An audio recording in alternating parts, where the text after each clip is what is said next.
Hi! In front of me is ONEPLUS NORD CE 5G, and today I would like to show you how you can set up face unlock on this smartphone. Start by opening settings. Now you need to select security and screen lock. Scroll down, tap on face unlock and enter your current login method. When you're ready, choose add face data over here.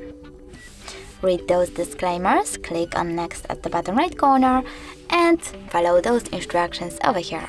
Remember to keep your face in frame.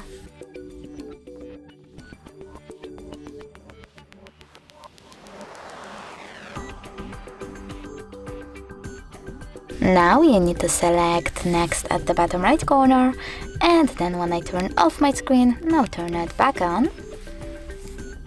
I can see that face unlock is working properly. Thanks so much for watching. If you enjoyed this video, smash that like button, comment and definitely subscribe. Bye!